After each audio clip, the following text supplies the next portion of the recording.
Agnes Garrison hit the dirt hard as the back door of the Red Rock Saloon exploded outward, and 3 men spilled into the alley behind her. Red Rock, Colorado Territory, in the spring of 1893, was a railroad siding with a fresh-built depot and a saloon that served rot gut to men who asked too many questions. Agnes had come to collect a quilt square her aunt left her, the one with a note stitched into the seam, and instead, she had walked into a brawl that turned the whole place into kindling and fists. The men behind her were shouting about a stolen ledger and a missing witness, and Agnes did not plan to become either. She rolled to her feet and bolted down the alley, boots skidding on loose gravel. A hand shot out from a doorway and yanked her sideways into a cramped storage room that smelled like flour and old leather. Easy. I am not going to hurt you. The voice was low and steady, and when Agnes twisted around, she found herself looking up at a man in a black coat with hazel eyes that looked like they had seen too much and believed too little. His hat was tipped back, and his hand was still on her elbow, steadying her without holding her hostage. Then, let go. Fair enough. He released her and stepped back, raising both hands. Cyrus Daniels, I owe your family a debt, and I intend to pay it. Your aunt sent me a letter 3 months ago, asking me to look after you if anything happened to her. I got here 2 days ago, and I have been trying to find you ever since. My aunt is dead. I know. I am sorry. Agnes studied him for a heartbeat. He did not look like a liar. He looked like a man who carried guilt the way other men carried pistols, close and loaded. Why were those men chasing me? They were not chasing you. They were chasing me. You just happened to run the same direction. A crash sounded from the alley, and boots hammered closer. We need to move. Now. He pushed open a second door that led into a back hallway lined with stacked chairs and broken shutters. Agnes followed, because staying put meant getting caught, and she was not fool enough to ignore that arithmetic. They slipped through the hall and out a side door into the late afternoon light. The depot sat 50 yards away, squat and new, with a stagecoach hitched beside it, and a man in a crisp suit standing on the platform checking a pocket watch. Agnes felt her stomach twist. That is Sterling Ramsey, The tax assessor.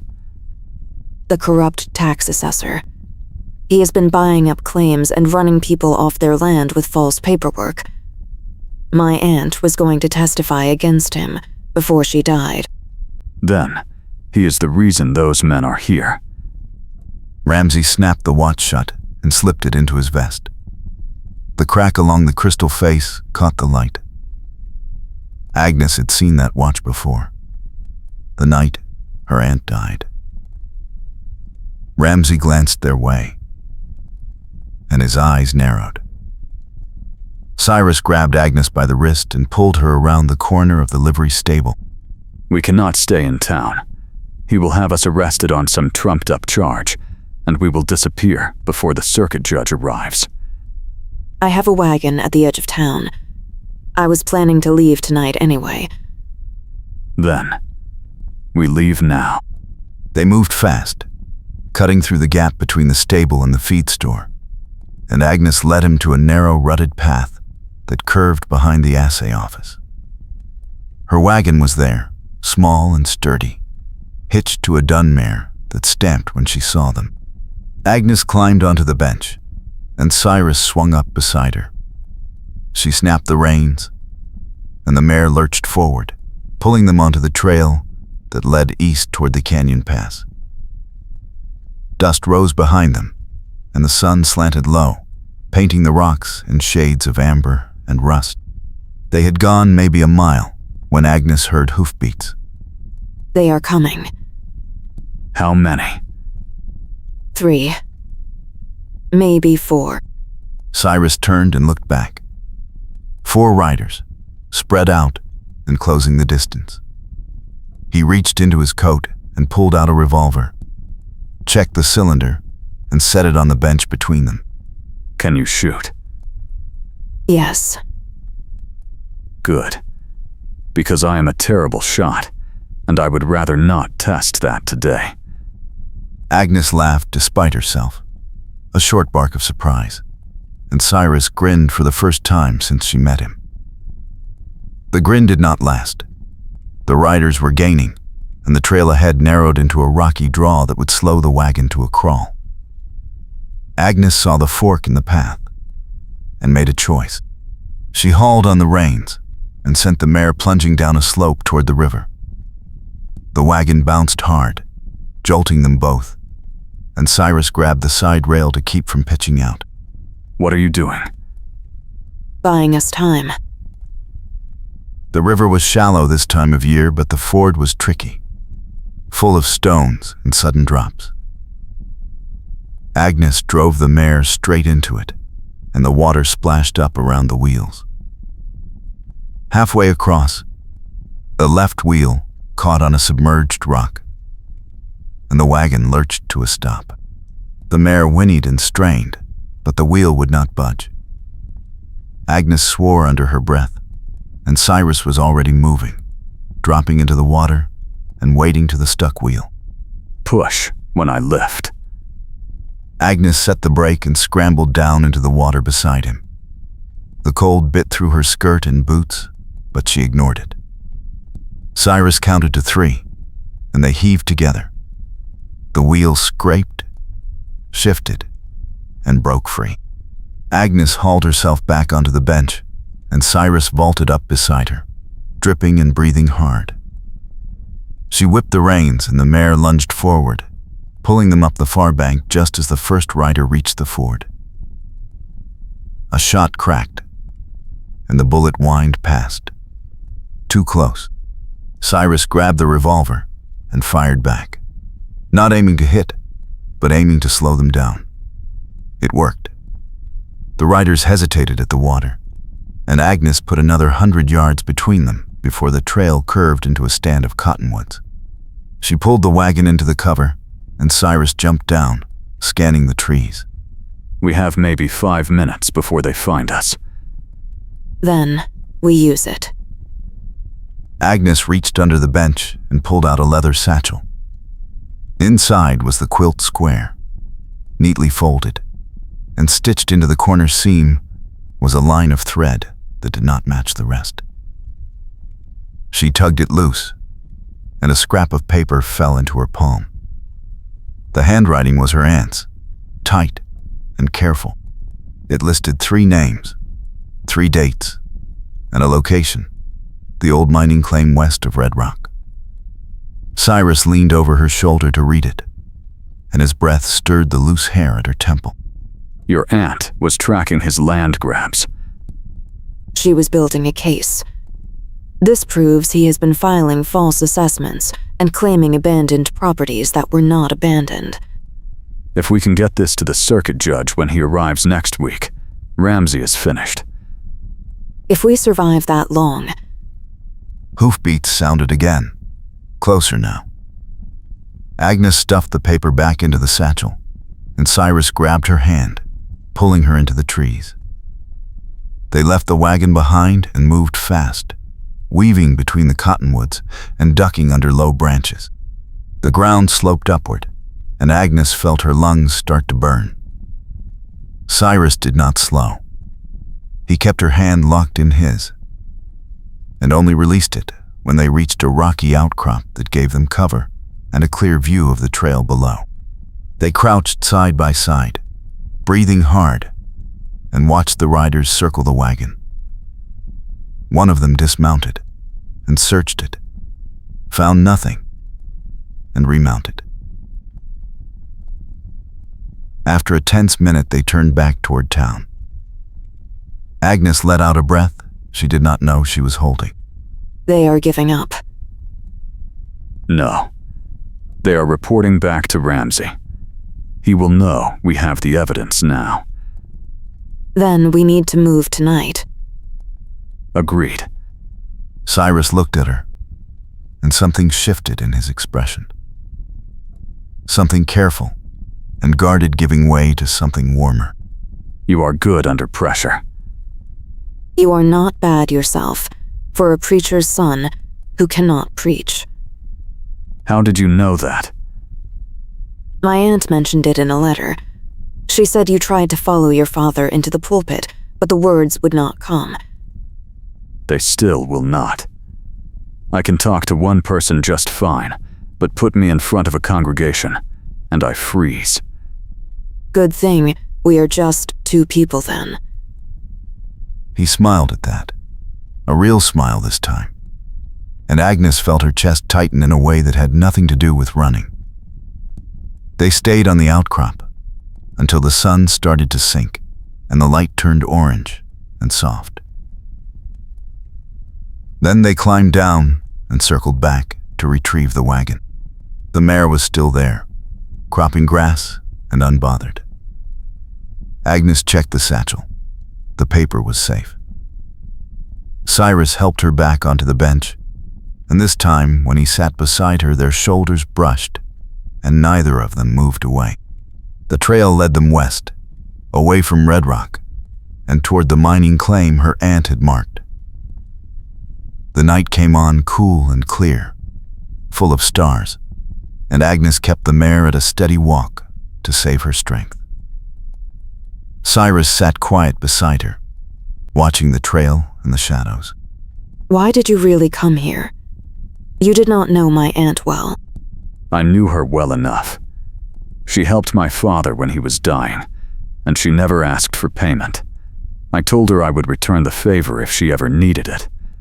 When her letter came, I was in Denver, drinking too much and blaming myself for things I could not change. Her letter gave me a reason to stop. What were you blaming yourself for? My father wanted me to take over his church. I tried. I failed. He died thinking I let him down. Did you? I do not know. Maybe.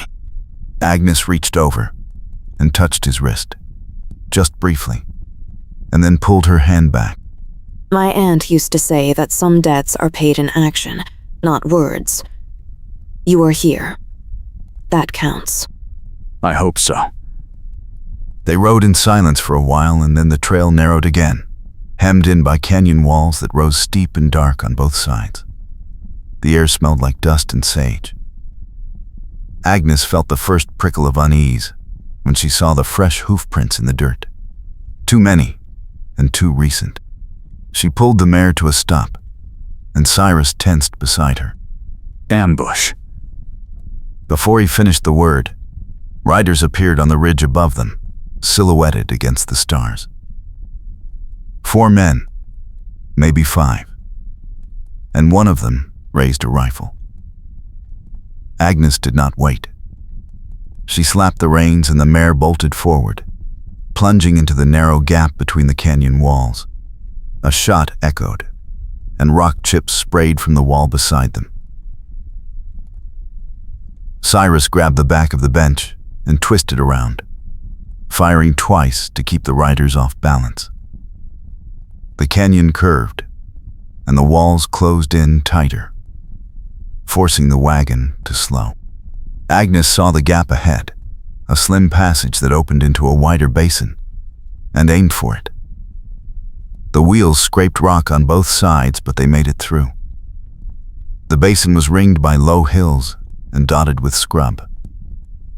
Agnes drove the wagon behind a cluster of boulders and pulled the mare to a halt.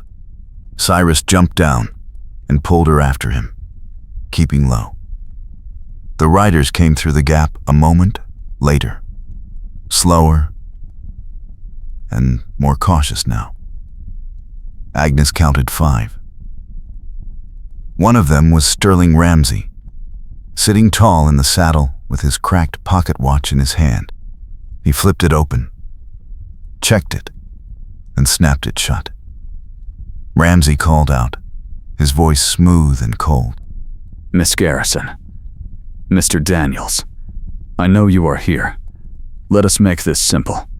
Give me the evidence, and I will let you ride out of here unharmed. He is lying. I know. Cyrus glanced at Agnes, and she saw the calculation in his eyes. He was weighing their chances and coming up short. She touched his shoulder and leaned close enough to whisper. There is a trail on the east side of the basin. It leads up into the hills. If we can get to it, we can lose them in the rocks. Can the wagon make it? No. But we can. Then we go on foot. He holstered the revolver and took the satchel from her. They moved fast, staying low and using the boulders for cover. The trail was there, narrow and steep, winding up between tumbled rocks and scrub. They climbed in silence, testing each foothold before committing their weight. Behind them, Ramsey was still calling out, his voice growing sharper. Then, the calling stopped, and Agnes heard the scrape of boots on stone. They were coming. Cyrus grabbed her hand and pulled her faster. The trail turned sharply and opened onto a ledge that overlooked the basin. From here they could see the riders spreading out. Searching, Ramsey stood beside his horse, the watch in his hand again, flipping it open and shut in a steady rhythm. Agnes felt a chill that had nothing to do with the night air. He is stalling. For what? Reinforcements. Or dawn. He wants us trapped up here when the sun comes up so we have no cover. Then, we keep moving. They followed the ledge around the hill and found another trail that led down the far side. The descent was tricky. Loose rock and sudden drops. And halfway down, Agnes felt her boots slip. She windmilled, grabbing for a handhold, and Cyrus caught her by the forearm and the waist, hauling her back against him. They stood there for a heartbeat, pressed together on the narrow trail, both breathing hard. His hand stayed on her waist, and hers gripped his coat sleeve. Careful. I am being careful. Not careful enough. You just saved me. I know. You can thank me later. Agnes laughed, breathless and startled, and Cyrus grinned down at her. Then he released her, and they kept moving. The trail bottomed out in a dry wash that cut through the hills. They followed it east, away from the basin, and after an hour of walking, they found a shallow cave tucked into the rock wall. Cyrus checked it for snakes and scorpions, found none, and motioned her inside. It was not much, just enough room for both of them to sit with their backs against the stone. But it was out of the wind and hidden from the trail. Agnes sank down, and Cyrus sat beside her, close enough that their shoulders touched again. He pulled a canteen from his coat and offered it to her. She drank and handed it back. How long do we wait? Until we are sure they have moved on. Then we circle back and get the wagon. If it is still there. If it is not, we walk. Agnes looked at him in the dim light. His face was shadowed, but she could see the tension in his jaw and the weariness in his eyes. Why are you really doing this? You could have left me in that alley. I gave your aunt my word. She is dead. She would never know. I would know. He turned his head and looked at her, and the space between them seemed to shrink. Besides, I am starting to think maybe I came here for more than just paying a debt. What does that mean? It means I have spent the last 2 years trying to outrun guilt, and it has not worked. But sitting here with you, being useful, doing something that matters, it feels like maybe I am not as lost as I thought. You are not lost. You are here. So are you. They sat in silence for a while, listening to the wind and the distant call of a night bird. Then, Agnes felt herself start to shiver. The temperature had dropped, and her dress was still damp from the river. Cyrus noticed and shrugged out of his coat, draping it over her shoulders. It was heavy and warm and smelled like dust and leather and something faintly spicy. You will freeze. I will be fine. Liar. He smiled at that and shifted closer, close enough that she could feel the heat coming off him. She leaned into it without thinking, and he did not pull away. They stayed like that, shoulder to shoulder, until the sky started to lighten and the first birds began to sing. Cyrus stood and helped her to her feet. Time to move. They left the cave and retraced their steps to the basin. The riders were gone, but the wagon was still there, untouched. The mare nickered when she saw them. Agnes checked the satchel. The paper was still safe. Cyrus hitched the mare and they climbed onto the bench. The sun was rising now, painting the canyon walls in shades of gold and pink. Agnes turned the wagon north, following the trail her aunt had marked. The mining claim was another 5 miles, tucked into a canyon that most people had forgotten. When they reached it, Agnes saw why her aunt had chosen it. The claim was surrounded by rocky outcrops that made it defensible, and there was a clear spring that fed a narrow stream. A small cabin stood near the spring, weathered but solid. They pulled the wagon up beside it and climbed down. Cyrus checked the cabin, found it empty, and motioned her inside. The interior was sparse, just a table, a chair, and a cot, but it was dry and out of the sun. Agnes set the satchel on the table and pulled out the paper again, spreading it flat. My aunt marked this place for a reason. She must have hidden something here. Or she knew Ramsay would not think to look here. Either way, we have a week before the circuit judge arrives. We need to stay alive that long. And we need to make sure this evidence reaches him. Cyrus leaned over the table beside her, studying the paper. His sleeve brushed hers, and neither of them moved. Agnes felt the warmth of him and the steady rhythm of his breathing, and something in her chest tightened again. We should search the claim. If there is more evidence, we need to find it. Agreed. They spent the rest of the morning searching. The cabin yielded nothing, but the claim itself was more promising. Behind the spring, tucked into a crevice in the rock, Agnes found a metal box wrapped in oilcloth. Inside were more papers, more names, more dates. Her aunt had been thorough. This was enough to convict Ramsay twice over. Agnes brought the box back to the cabin, and Cyrus helped her sort through the documents. They worked, side by side, their heads bent close, and every so often their hands would brush, and the contact would linger a second longer than necessary.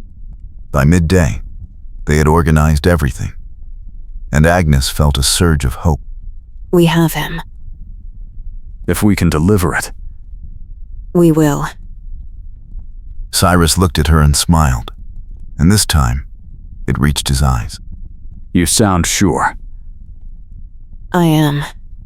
We have made it this far. Fair point. They ate a simple meal of dried beef and hardtack, drank from the spring, and then settled on the cabin porch to watch the trail. The afternoon passed quietly. No riders appeared. The sun climbed high, and the heat pressed down, thick and heavy. Agnes felt herself start to relax for the first time since the brawl. Cyrus sat beside her on the porch step, his hat tipped back, and his eyes on the horizon. This is nice. What is? This. Sitting. Not running. Do not jinx it. Too late. He grinned, and Agnes elbowed him lightly. He elbowed her back, and she laughed. It felt good, easy, like they had known each other longer than 2 days. The sun started to sink, and the light turned golden. Cyrus stood and stretched, then offered her his hand. Come on. I want to show you something. She took his hand, and he pulled her to her feet. They walked up the trail behind the cabin, climbing higher until they reached a flat outcrop that overlooked the canyon. The view was breathtaking, miles of rock and scrub painted in shades of amber and rust. Agnes stood at the edge and felt the wind tug at her hair. Cyrus stood beside her, close but not touching. I used to come to places like this when I was younger. My father thought it was a waste of time, but I needed the quiet. It is not a waste. No, it is not. He turned to look at her, and the space between them felt charged, like the air before a thunderstorm. Agnes felt her pulse quicken. Cyrus, Yes, thank you. For staying. For helping. you do not need to thank me. I do. She reached up and touched his cheek, just lightly, and he went very still. His eyes searched hers, and then he leaned in, slow and careful, giving her time to pull back. She did not. Their lips met, tentative at first, and then deeper, and Agnes felt the world narrow to just the two of them and the fading light. When they finally pulled apart, they were both breathless. Cyrus rested his forehead against hers. I have wanted to do that since you elbowed me on the porch. I have wanted you to do that since you caught me in the alley. Good. They stood there for a long moment, and then a sound broke the spell. Hoofbeats, distant but unmistakable. Cyrus tensed and pulled back, scanning the trail below. Agnes saw them too. 5 riders, moving fast, heading straight for the claim. They found us. We need to move. Now. They ran back down the trail and reached the cabin just as the riders crested the rise. Ramsey was in the lead, his watch in his hand again, flipping it open and shut. Cyrus grabbed the metal box and the satchel and shoved them into Agnes's arms. Get to the wagon. Drive north. Do not stop. What about you? I will hold them off. No, Agnes. Go. not without you. He looked at her, and something fierce and protective flared in his eyes. Then. We go together. They ran for the wagon. Cyrus fired twice to slow the riders, and Agnes threw the box and satchel into the back. She climbed onto the bench, and Cyrus vaulted up beside her. She snapped the reins, and the mare bolted forward, plunging down the trail at a reckless speed. Behind them, the riders gave chase. Shots cracked, and bullets whined past. The trail curved sharply, and Agnes hauled on the reins, barely keeping the wagon upright. Cyrus fired again, and one of the riders veered off, clutching his shoulder. 4 left. The trail opened into a wide meadow, and Agnes saw the stagecoach road ahead, cutting east toward the main route. If they could reach it, they might flag down help. She aimed for it and pushed the mare harder. The wagon bounced and rattled, and the box slid forward. Cyrus grabbed it and shoved it back. They hit the stagecoach road, and Agnes turned east following the ruts. A mile ahead, she saw dust rising. The stagecoach, right on schedule. She whipped the reins, and the mare gave everything she had. The stagecoach loomed larger, and Agnes saw the driver spot them. He started to slow. Then the riders caught up. Ramsey pulled alongside the wagon and reached for the reins. Cyrus lunged and grabbed his wrist, twisting hard. Ramsey cursed and pulled his own revolver. Agnes saw it happen in slow motion. Ramsey aimed at Cyrus.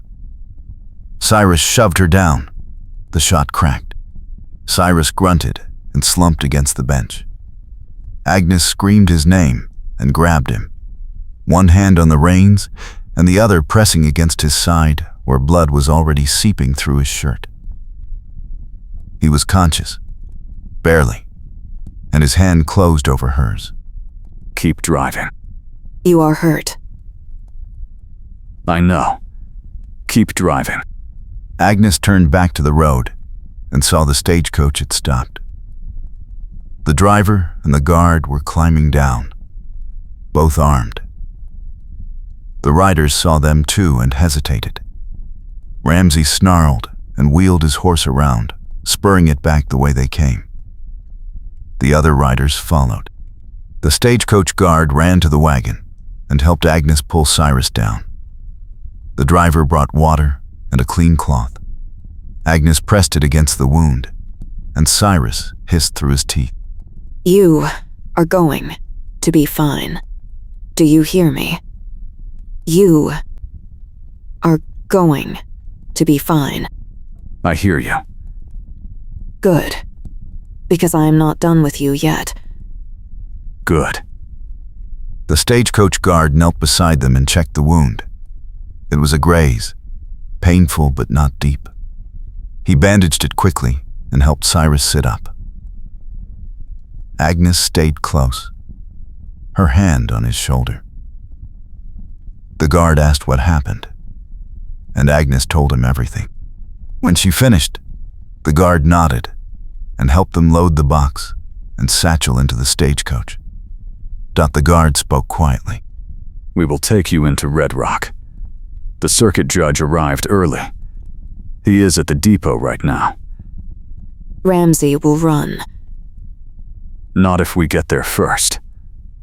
They climbed into the stagecoach, Cyrus moving slowly, but steady. The driver whipped the horses, and they raced east. The sun was sinking fast now, painting the sky in shades of orange and purple. They reached Red Rock just as the last light faded. The depot was crowded, full of people waiting for the evening train. The circuit judge was there, a stern man in a black suit with a silver watch chain. Agnes and Cyrus approached him together, the box in her arms and the satchel in his. The judge listened to their story and examined the documents. His expression grew darker with every page. When he finished, he looked up and called for the town marshal. Ramsey was arrested an hour later, caught trying to board the train with a suitcase full of cash and forged deeds. His cracked pocket watch was confiscated as evidence. The trial was set for the following week. Agnes and Cyrus gave their statements and then stepped outside into the cool night air. The depot platform was quieter now, only a few lanterns still burning. Agnes stood at the edge of the platform, looking out at the dark mountains. Cyrus joined her, standing close enough that their shoulders almost touched. You did it. We did it. I owe you more than I can ever repay. You already paid it. You stood with me when you could have walked away. I was never going to walk away. She turned to face him, and he turned to face her. The lamplight caught the gold in her braid and the warmth in his eyes. He reached out and tucked a loose strand of hair behind her ear, his hand lingering for a moment. What happens now? We wait for the trial. We make sure Ramsey and his men answer for what they did. And then we figure out what comes next. What do you want to come next? I want to stay. I want to help you rebuild. I want to make sure your family gets what they are owed. And after that? After that, I want to see where this goes. If you want that too. She smiled. The first real smile he had seen from her since the barn. I want that too. He leaned in slowly, giving her time to pull away. She did not. Their lips met in a soft, tentative kiss that grew deeper and more certain. When they finally pulled apart, both of them were breathing hard. Agnes laughed quietly and rested her forehead against his. That was worth the wait. It was. They stood there for a long moment, wrapped in each other and the quiet night. Then, Cyrus winced and touched his bandaged side. Agnes pulled back immediately, her eyes wide with concern. You need to rest. I will rest when you rest. Then, we both rest. They walked back toward the main street together, his arm around her shoulders and her arm around his waist, supporting each other. The town was settling in for the night, windows glowing with lamplight, the saloon still humming with low conversation. They stopped outside the boarding house where Agnes had been staying. She hesitated, not ready to let him go yet. Will you come by in the morning? I will be here before sunrise. Good. She kissed him once more, quick and fierce, then slipped inside. Cyrus stood on the porch for a moment, watching the door close, then turned and walked back toward the depot. His side ached and his legs were heavy, but his heart was light. He found a bench on the platform and sat down, tilting his hat over his eyes. The night was cool and clear, the stars bright overhead. He fell asleep with a smile on his face. The next morning came fast. Agnes was awake before dawn, restless and eager. She dressed quickly and stepped outside, just as the first light touched the eastern sky. Cyrus was already there, leaning against the porch railing with 2 tin cups of coffee in his hands. He smiled when he saw her and handed her one. Morning. Morning. They drank in comfortable silence, watching the town wake up around them. The depot bell rang, and the early train pulled in, whistling loud and long. People began to move, heading to work, or the market, or the saloon. Agnes and Cyrus walked together down the main street, side by side, their hands brushing occasionally. They stopped at the marshal's office to check on the case. The marshal was there, filling out paperwork, and he looked up when they entered. The marshal spoke. The judge reviewed everything. Trial is set for 2 days from now. Ramsey is in the cell, and his men are in custody. You two did good work. Thank you. We want to make sure the witnesses are safe. The marshal nodded. We have guards posted. No one is getting to them. Agnes and Cyrus thanked him and stepped back outside. The day was already warming up, the sun climbing higher. They walked to the edge of town where the trail split, one path heading west toward the canyon and the other heading north toward the homesteads. Agnes stopped and looked at Cyrus. I need to go back to the homestead. Make sure everything is still standing. I am coming with you. You do not have to. I know. But I am coming anyway. They borrowed horses from the livery and rode north together, the trail winding through open grassland dotted with wildflowers. The ride took most of the morning, slow and easy under the warm sun. When they finally reached the homestead, everything was quiet. The barn stood undamaged, the fields green and healthy. Agnes dismounted and walked slowly toward the porch, relief washing over her. Cyrus followed, staying close. She pushed open the door and stepped inside. The cabin was just as she had left it, neat and tidy, the quilt still folded on the chair. She touched the quilt square with the hidden note and smiled. It is all still here. It is. She turned to face him, her eyes bright with emotion. I was so afraid I would lose it all. You did not lose it. You fought for it. And you won. We won. He crossed the room and took her hands in his. Agnes, I need to tell you something. What is it? I have been running for a long time. From my past, from my father, from myself. But I am done running. I want to stay here with you. I want to build something real. If you will have me. Tears welled in her eyes, but she was smiling. I will have you. He pulled her close and kissed her, deep and certain. When they finally broke apart, she laughed and wiped her eyes. We have a lot of work to do. We do. But we will do it together.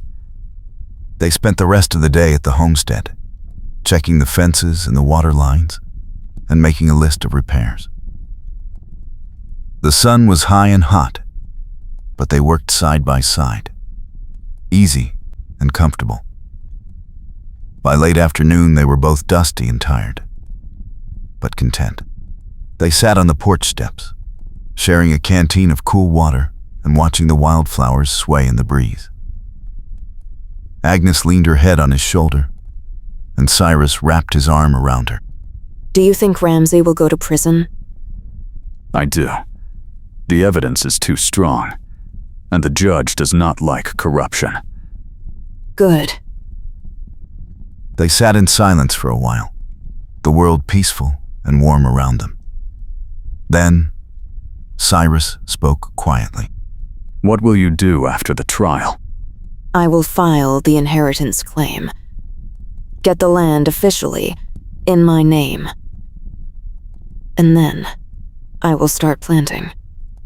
Maybe hire some help. You have help. You have me. I know. She turned her head and kissed his cheek. Thank you For what? for everything. For standing with me. For believing me. For staying.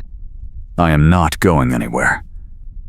They rode back to Red Rock as the sun set, the sky streaked with pink and gold. The town was alive with evening activity, the saloon bright and noisy, the depot still busy with travelers. Agnes and Cyrus returned the horses to the livery and walked slowly back to the boarding house. They stopped on the porch again, neither of them ready to say goodnight. Will you come by tomorrow? I will be here. Good. She kissed him, long and soft, then stepped inside. Cyrus watched the door close, then turned and walked back toward the depot. The night was warm and clear, the stars beginning to appear. He found the same bench and sat down, tilting his hat over his eyes. He was home. The trial lasted 2 days. The courtroom was packed with townspeople, homesteaders, and railway officials, all eager to see justice done. Agnes and Cyrus sat together in the front row, their hands clasped tightly. The prosecutor presented the evidence methodically. The forged deeds, the ledgers, the signed confessions from 2 of Ramsey's men who had turned witness in exchange for lighter sentences. Ramsey sat at the defense table, his face pale and tight, his cracked pocket watch lying on the table in front of him as evidence. He never looked at Agnes or Cyrus.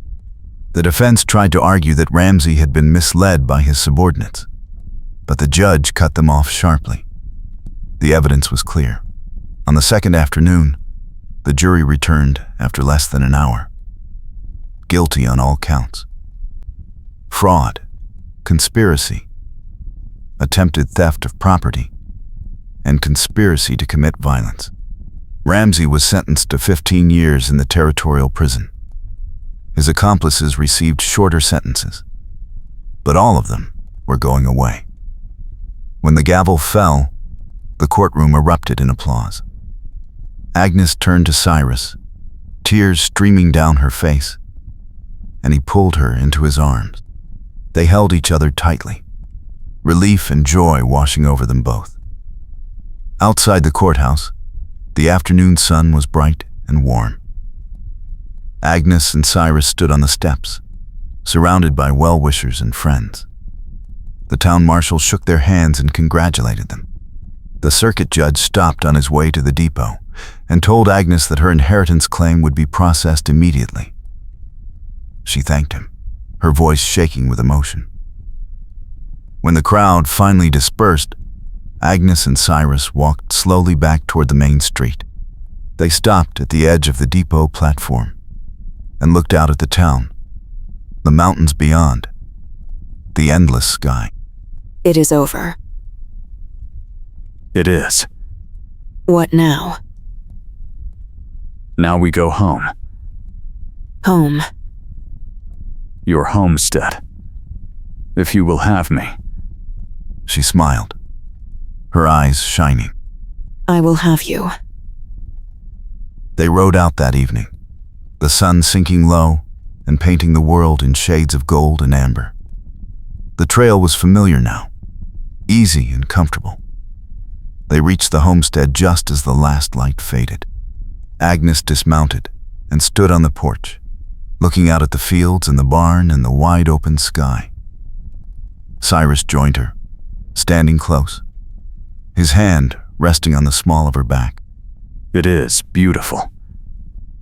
It is. She turned to face him, her expression serious. I want to do this right. Build something that lasts. Something honest. We will.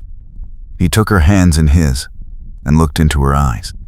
Agnes, I know we have not known each other long, but I know what I feel. I know what I want. I want to wake up every morning and see you. I want to work beside you. I want to build a life with you. If you want that too. She was crying again, but smiling through the tears. I want that too. Then we will do it. Together. He kissed her, slow and deep, and she wrapped her arms around his neck. When they finally pulled apart, the night was dark and cool, the stars bright overhead. They stood on the porch together, wrapped in each other and the quiet peace of the homestead. The next morning, Agnes woke to the sound of birdsong and the smell of coffee. She sat up and saw Cyrus standing by the stove, pouring 2 cups. He smiled when he saw her awake. Good morning. Good morning. She joined him at the small table, and they drank together, watching the sun rise through the window. The light was soft and golden, spilling across the fields and the barn. Everything felt new and full of possibility. What should we do first? Fix the fence on the east side. Check the water lines. Start clearing the back field for planting. That is a lot of work. It is. But we have time. We do.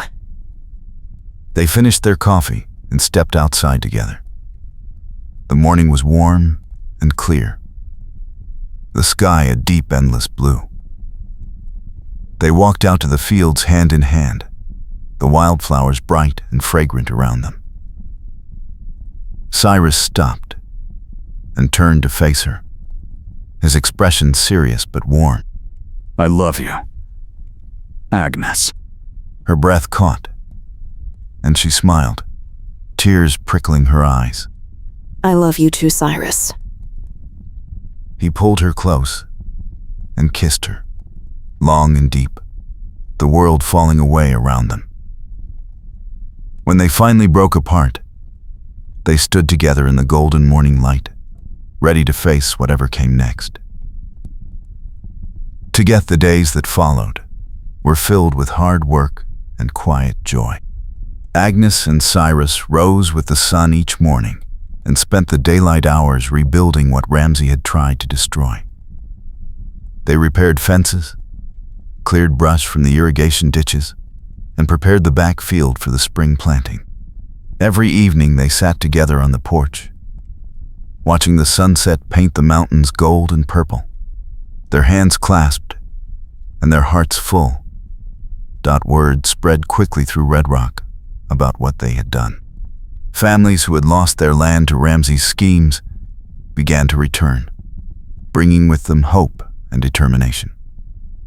The town came alive again, the streets filling with wagons and voices, the depot bustling with travelers and freight. The railroad company sent an inspector to review the records, and when he discovered the extent of Ramsey's fraud, he ordered a full audit and promised restitution to every family who had been wronged. Agnes and Cyrus attended the trial together, sitting in the front row of the courtroom as witness after witness testified against Ramsey. The corrupt tax assessor sat stone-faced through it all, his cracked pocket watch clutched in his hand, clicking it open and shut in a nervous rhythm that echoed through the silent room. The judge showed no mercy. Ramsey was sentenced to 15 years in the territorial prison, and all his assets were seized to repay his victims. When the verdict was read, Agnes felt a weight lift from her shoulders that she had carried for years. She turned to Cyrus and found him already looking at her, his eyes warm and steady. It is over. It is over. They walked out of the courtroom together into the bright spring afternoon. The town square was full of people celebrating, children running between the wagons, women embracing with tears of relief, men shaking hands and laughing. Agnes and Cyrus stood at the edge of the crowd, watching the joy spread like wildfire. A man approached them, an older homesteader with a weathered face and kind eyes. He extended his hand to Cyrus. Thank you both. You saved this town. We just did what was right. The man nodded and shook Agnes's hand as well, his grip firm and grateful. Then he rejoined his family, and Agnes and Cyrus turned toward the depot where the Dunmarin wagon waited. They rode back to the homestead in comfortable silence, the late afternoon sun warm on their faces. When they reached the cabin, Cyrus helped Agnes down from the wagon and pulled her close, his hands resting on her waist. I have been thinking. About what? About the future. About what comes next. And what did you decide?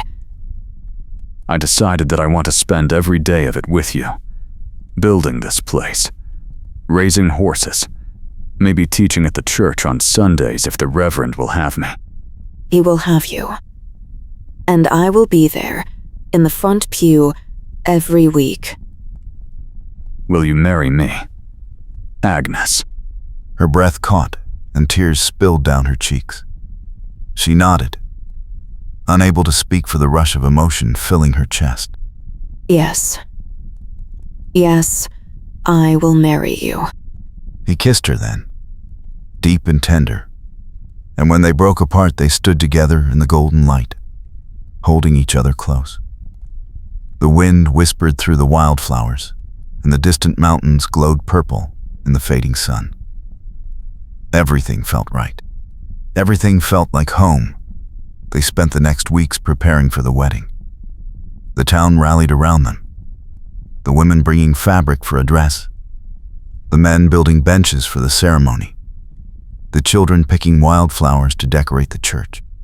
Agnes sewed late into the night, her mother's quilt square stitched into the hem of her wedding gown as a reminder of where she had come from and how far she had traveled. Cyrus worked alongside the other men, repairing the church roof and whitewashing the walls until they gleamed in the sun. He practiced his vows every evening on the porch, stumbling over the words and laughing at himself, until Agnes joined him, and they rehearsed together, their voices mingling in the quiet dusk. The wedding day arrived clear and warm, the sky a brilliant blue, and the air filled with the scent of wildflowers. Agnes stood in the small room behind the church, her hands trembling as she adjusted her veil.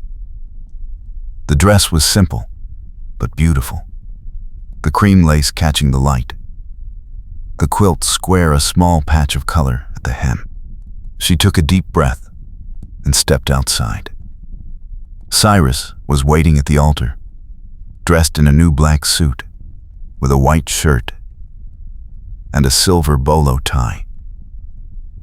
His dark hair was combed back, and his hazel eyes were bright with emotion. When he saw her walking down the aisle, his face lit up with a smile that made her heart soar. The Reverend spoke the words of the ceremony, his voice steady and warm. Agnes and Cyrus repeated their vows, their hands clasped tight, their eyes never leaving each other.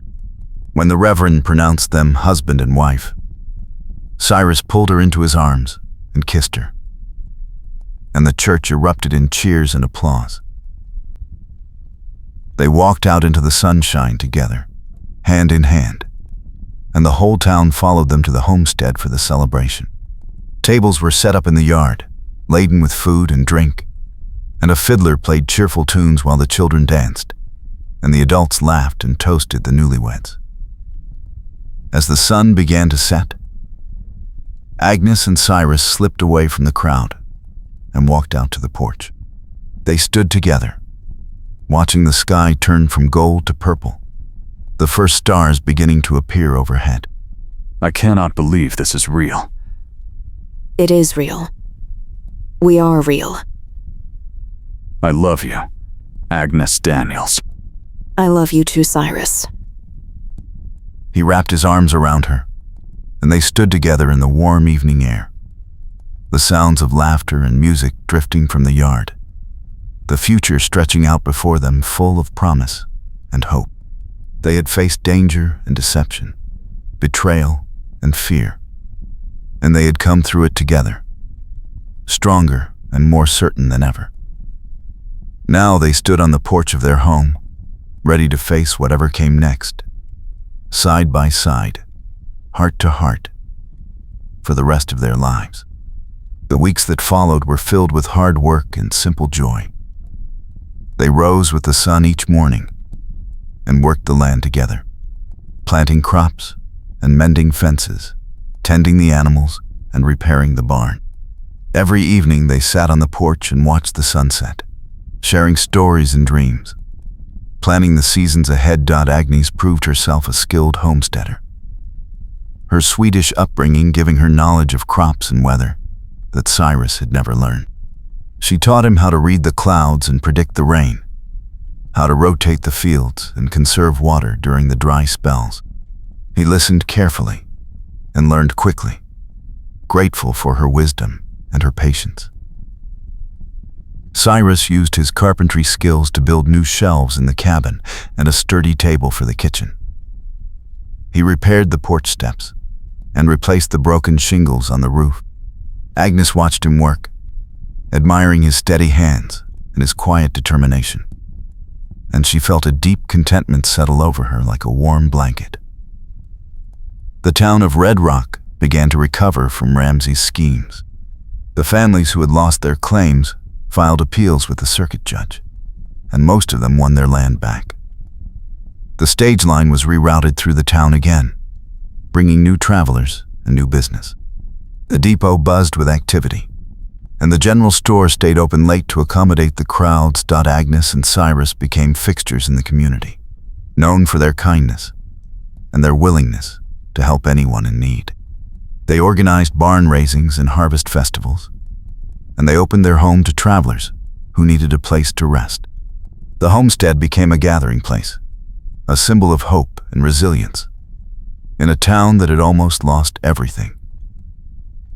One evening in late autumn, as the air turned cool and the leaves began to change color, Agnes and Cyrus sat on the porch together, wrapped in a thick quilt. The sky was painted in shades of orange and pink, and the first stars were beginning to appear. Do you ever think about that day at the river? Every day. Me too. We almost lost everything. But we did not. We fought for it. Together. Together. He pulled her closer and kissed the top of her head. She leaned into him, feeling the steady rhythm of his heartbeat against her cheek. I am glad you came to Red Rock. I am glad you let me stay. I did not have a choice. You were too stubborn to leave. You were too stubborn to let me. They laughed together, the sound soft and warm in the evening air. The homestead stretched out before them, the fields golden in the fading light, the barn standing strong and proud, the cabin glowing with the warmth of the fire inside. Everything they had built, everything they had fought for, was right here in front of them. And they knew, with a certainty that ran deeper than words, that they would face every challenge, every joy, every season together, for the rest of their lives. Winter came gently to Red Rock that year, with crisp mornings and mild afternoons. Agnes and Cyrus spent the cold evenings by the fire, planning the next season's planting and dreaming about the future. They talked about expanding the homestead, building a larger barn, maybe adding a few milk cows to the herd. Every plan they made together. Their voices blending in the warm glow of the firelight, the town continued to thrive. The new stage line brought merchants and settlers, families looking for fresh starts and opportunities. The depot became a hub of activity, and the general store expanded to accommodate the growing demand. Agnes and Cyrus helped wherever they could, lending tools and advice, sharing their harvest with neighbors who were still getting established. One afternoon in early spring, a letter arrived from Sweden. Agnes opened it with trembling hands, Cyrus standing close beside her. It was from her uncle's lawyer, confirming that all legal matters had been settled. The inheritance was secure, the homestead was officially hers, and the family name was cleared of all false claims. She read the words twice, tears streaming down her face. And then she turned and threw her arms around Cyrus. It is over. It is really over. It is over. And we are just beginning. He held her tight, his own eyes wet with tears. And they stood together in the cabin doorway, the spring sunlight pouring over them like a blessing. That evening they walked out to the fields, hand in hand, and looked over the land they had fought so hard to keep. The wildflowers were blooming again, bright splashes of color against the green grass. The mountains rose in the distance, their peaks still capped with snow, and the sky was a deep, endless blue. What do you want to do first? Plant the back field. Finish the new fence. Maybe build that chicken coop you have been talking about. That is a lot of work. It is. But we have time. We do. They stood together as the sun began to set, painting the sky in shades of gold and rose. The homestead stretched out before them, The barn standing strong, the cabin warm and inviting, the fields ready for new life. Everything they had endured, every challenge they had faced, had brought them to this moment. And they knew, with a certainty that filled their hearts, that whatever came next, they would face it together, side by side, for all the days of their lives. The weeks turned into months, and the homestead flourished under their care. The backfield was planted with wheat and barley, the rows straight and even, the soil rich and dark. The new fence was completed, sturdy and tall, keeping the livestock safe from predators. The chicken coop was built near the barn, and soon a dozen hens were laying eggs every morning, providing fresh food and a little extra income at the general store. Agnes and Cyrus fell into a comfortable rhythm, their days filled with work and their evenings filled with laughter and quiet conversation. They learned each other's habits and quirks, the way he hummed while he worked, and the way she tucked her hair behind her ear when she was concentrating. They learned to read each other's moods and anticipate each other's needs, moving together like two halves of a whole. One warm summer evening, as they sat on the porch watching the sunset, Cyrus reached into his pocket and pulled out a small wooden box. He opened it carefully and held it out to her. Inside was a delicate silver ring, engraved with tiny wildflowers. I made this for you. I wanted you to have something beautiful, something that reminded you of this place and everything we have built together. Agnes took the ring with shaking hands, her eyes filling with tears. She slipped it onto her finger and held it up to the light, watching the silver catch the fading sun. It is perfect. You are perfect. I am far from perfect, but I am yours. And I am yours. She leaned over and kissed him, long and deep, the taste of salt and sweetness mingling on their lips. When they pulled apart, they sat together in silence, watching the stars come out one by one, the night settling over the homestead like a soft blanket. The summer passed in a blur of hard work and deep contentment. The wheat grew tall and golden, the barley thick and strong. The garden overflowed with tomatoes and beans and squash, more than they could eat, so they shared the bounty with their neighbors. The town held a harvest festival in late August, and Agnes and Cyrus brought baskets of vegetables and fresh bread, dancing together under the lantern light until their feet ached and their hearts were full. As autumn arrived again, painting the mountains in shades of red and gold, they stood together on the porch one last time before the season turned. The air was crisp and clear, the sky a brilliant blue, and the fields stretched out before them, ready for the winter rest. Another year. Another year together. I would not trade it for anything. Neither would I. They wrapped their arms around each other and stood in the golden light, grateful for every moment, every challenge, every joy they had shared.